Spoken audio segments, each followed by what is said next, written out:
28 de setembro, terça-feira.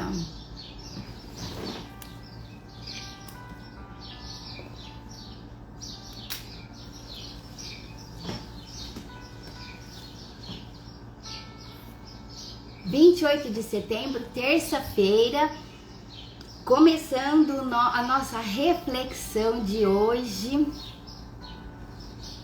e preparando aqui, esperando a turma chegar, turma entrando. E hoje vamos falar sobre um trecho do Evangelho segundo o Espiritismo, capítulo 17, e tem 3. O capítulo chama Sede Perfeitos, Homem de Bem.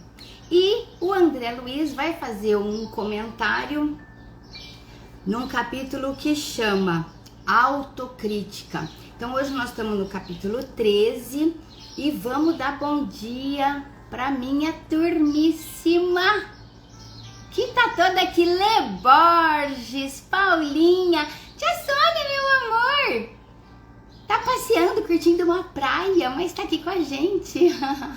Robertuga, meu amor.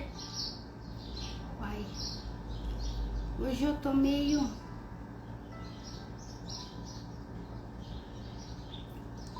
Rogério, galera, Eda, Leonor, Carlão, Johnny, Kika, Silvítia, Pati, Bianchi. Turma, então vamos lá. Hoje o nosso capítulo chama Autocrítica. Autocrítica é uma palavra complicada, porque ela é uma palavra afiada, pontiaguda. O que é autocrítica? Autocrítica, numa interpretação rápida, a gente pode imaginar que é uma perseguição a nós mesmos, que é uma punição por erros. E aqui o André Luiz vai trazer a versão equilibrada, a versão sensata, assertiva deste ponto tão importante que é a autocrítica.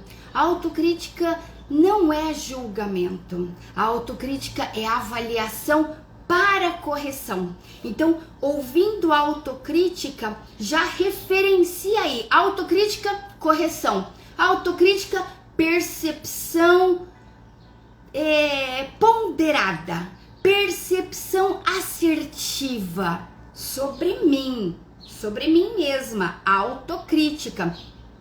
E tira essa história de julgamento, né? Que é uma naturalidade, né?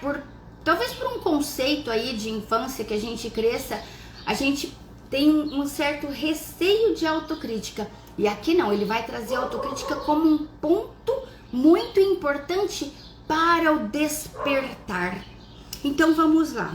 Ele começa assim, primeiro no Evangelho, o homem de bem é aquele que pratica, não é que sabe não, é o que pratica a lei de justiça, de amor e de caridade, em sua maior pureza.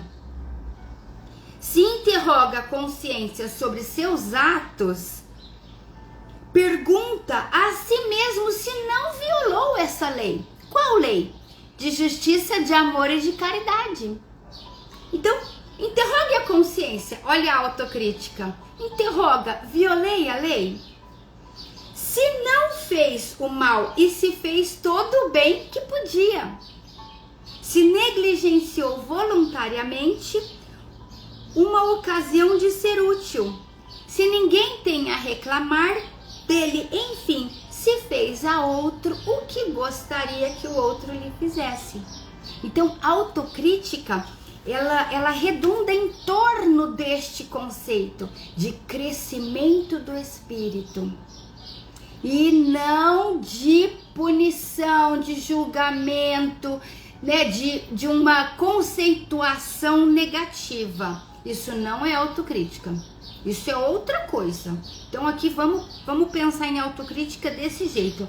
E aí o André Luiz já começa o capítulo assim, rasgando. Ele fala assim: o milagre é invenção da gramática para efeito linguístico, pois na realidade somos arquitetos do próprio destino. E aí a gente pergunta: André, o tema é autocrítica. Onde é que você foi com o milagre? Ele foi justamente nesta avaliação sobre nós mesmos. Porque numa avaliação a gente pode se sentir vítima de uma determinada ocorrência, por isso fizemos de determinado ponto, agimos de determinada maneira. Então, olha, eu errei, mas na verdade eu errei por causa disso, por causa de tal circunstância, por causa de determinada pessoa. Então, eu tiro da minha mão a responsabilização pelo meu destino. E ele já começa trazendo para as nossas mãos a responsabilização de tudo o que nos acontece. Olha a grandeza dessa introdução já. Escuta aqui, olha, não adianta você pensar que não depende de você as coisas, porque tudo, absolutamente tudo depende de você. O milagre é algo que acontece, mas o milagre em termos de definição, ele é para efeito linguístico. Para efeito de realidade, de pontualidade, de esforço, ele parte de você. Ele parte de você. E quando a gente vai lá no Evangelho, a gente encontra Jesus. Em momento algum dizendo: eu te curei, eu efetuei um milagre na sua vida. Em momento nenhum Jesus falou isso, muito pelo contrário. Ele sempre voltou a responsabilização na pessoa que recebeu um benefício. Então, olha aqui, agora nós vamos fazer uma avaliação comportamental, uma avaliação de intenção, de possibilidade, né, de competência, só que com essa premissa: tudo o que acontece na sua vida veio de você, o bom e o ruim. Então, vamos lá. Se algum erro de cálculo existe na construção de suas existências, o culpado somos todos nós. Mas é que eu errei porque eu não sabia. Legal, então agora você sabe. Mas é que eu errei porque eu estava distraído. Legal, fique atento. Mas é que eu não fiz por mal. Ok.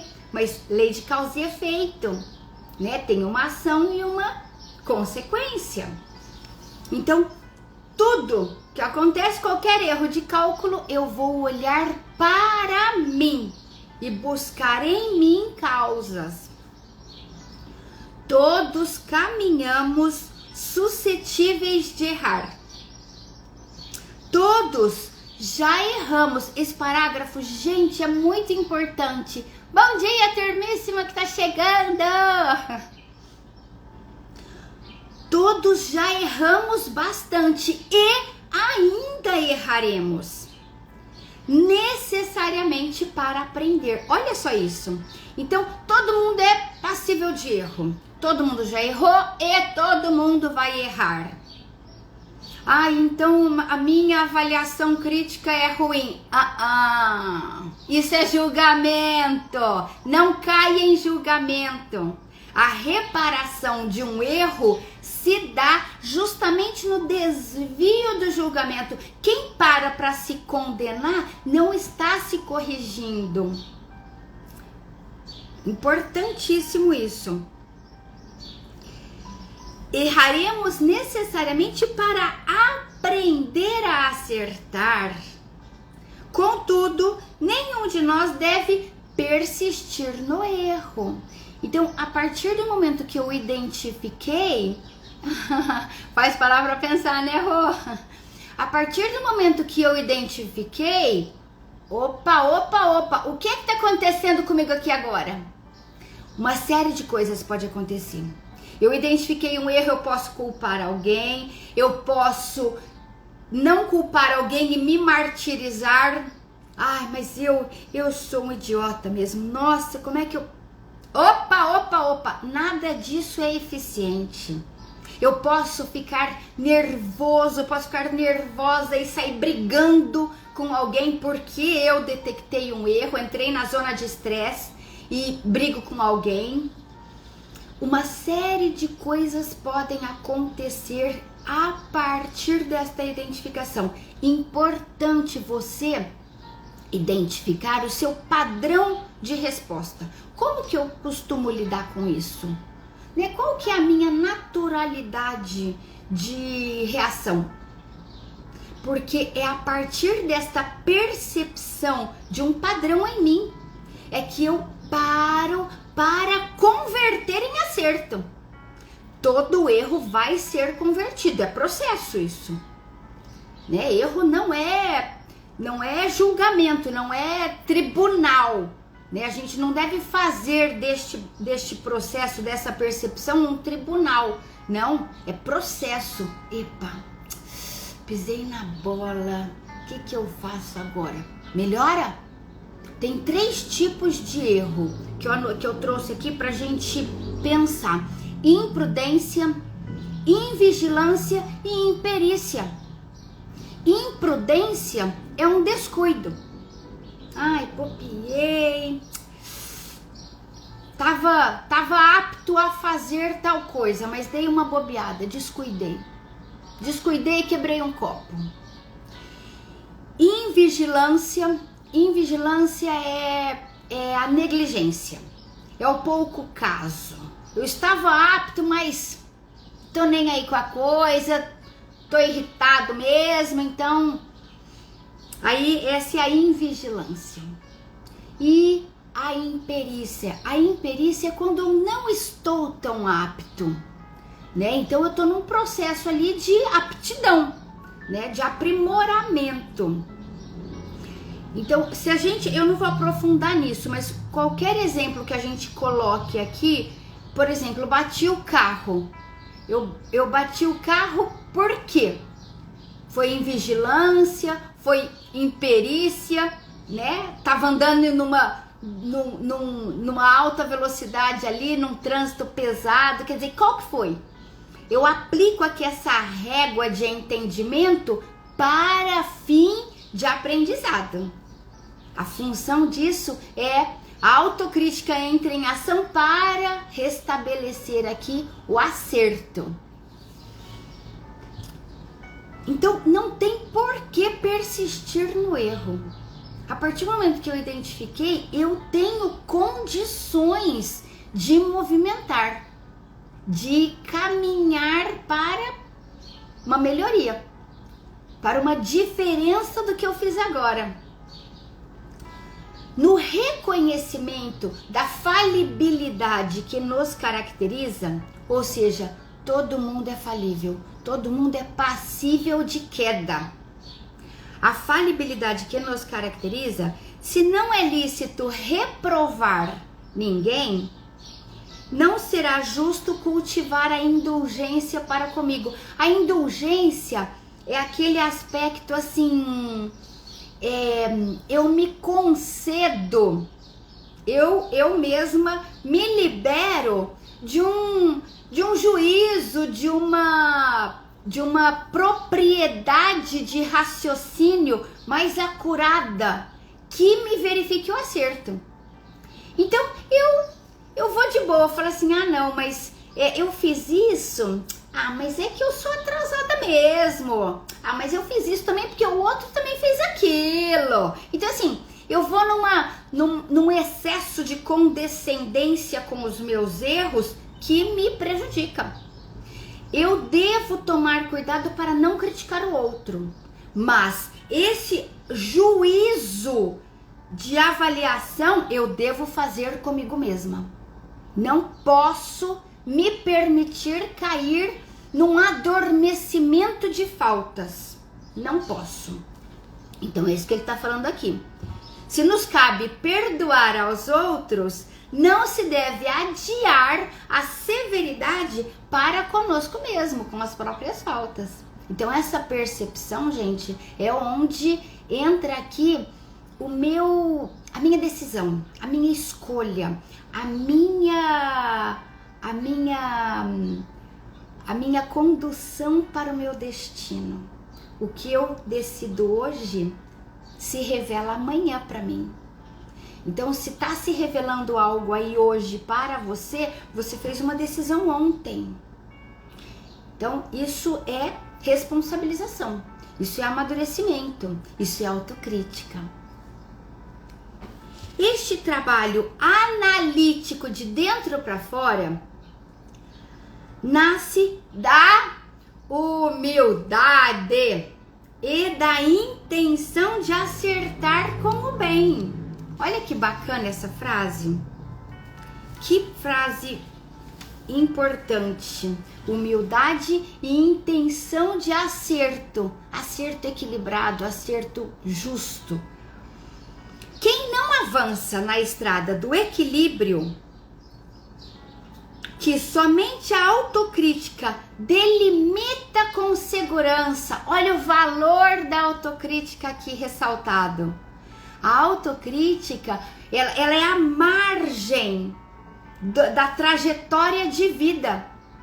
Quem não exerce autocrítica vai invadindo espaços alheios, vai incorrendo em desaprovações sociais, familiares, e a pessoa se sente vítima de uma sociedade, vítima da família, vítima de uma série de imposições e não para ponderar no desacerto que a pessoa está incorrendo.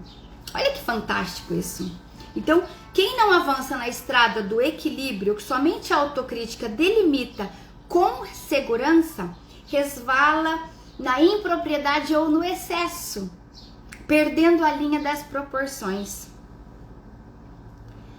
Com a autocrítica, deixa eu ver a hora para avaliar aqui. Vou falar mais esse parágrafo e encerramos. Esse capítulo é bom, não é? Ele é bem pontual, bem noso assim, né? Com a autocrítica, lisonja e censura, elogio e sarcasmo deixam de ser perigos destruidores. Olha só, lisonja e censura, elogio e sarcasmos, excessos e faltas. Com a autocrítica, acolhe-se ao bom senso e à conformidade, evitando a audácia exagerada de quem tenta galvar as nuvens sem asas e o receio enfermiço de quem não dá um passo, temendo anular-se. Ao mesmo tempo que... Deixa eu parar aqui.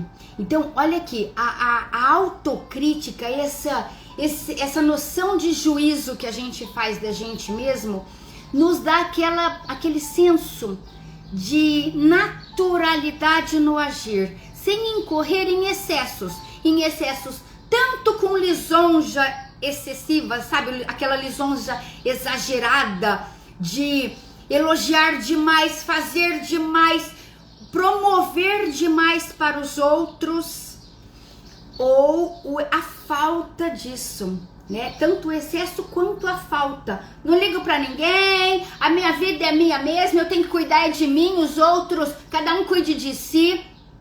Excessos e faltas são comedidos pela autocrítica.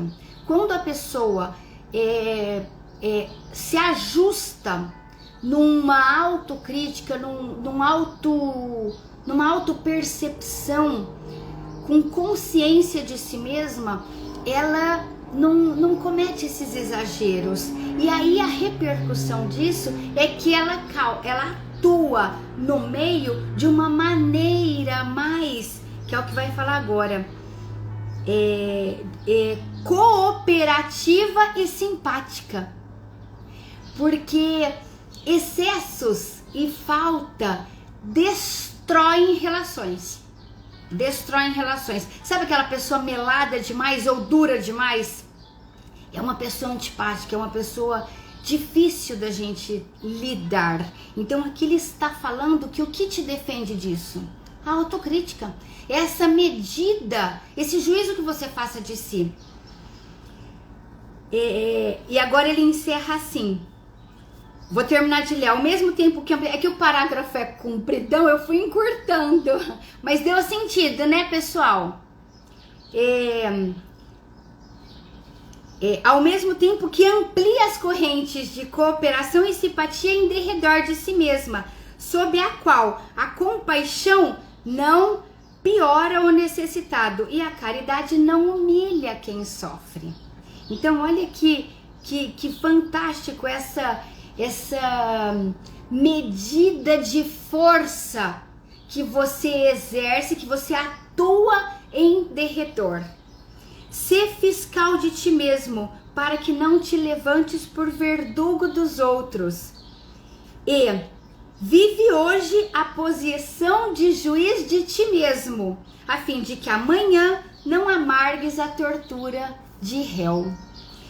Este é um capítulo intenso, né? A ideia deste capítulo é voltar para nós a responsabilização das ocorrências da nossa vida. Se as pessoas andam queixando de você, avalie. Faça uma avaliação humilde de... Será que eu não estou sendo muito assim mesmo, do jeito como as pessoas estão me falando? Né? Pode ser que eu esteja incorrendo em excessos, pode ser que eu esteja incorrendo em faltas. Nesse caso eu preciso fazer uma ponderação, né? Um juízo de mim mesma para poder acertar, para poder melhorar a cooperação e simpatia à minha volta, para poder melhorar as relações. Então este é o capítulo de hoje. E encerrando agora com um pensamento a Jesus. Senhor Jesus, nosso amado e divino Mestre, agradecemos-te a oportunidade desta reflexão sincera, profunda, emotiva sobre nossos erros, sobre nossas possibilidades de acerto, sobre as circunstâncias onde a gente se encontra atualmente na vida. Senhor Jesus, tantos ensinamentos nos servem, nos atuam de maneira intensa. Elevamo-nos à tua presença amiga para podermos ponderar com equilíbrio e ajustar com clareza. Amado Mestre Jesus, muito obrigada e que assim seja. Que assim seja, meus amores. Então é isso. Até amanhã e um excelente dia de trabalho para vocês. Beijão. Beijão, turma.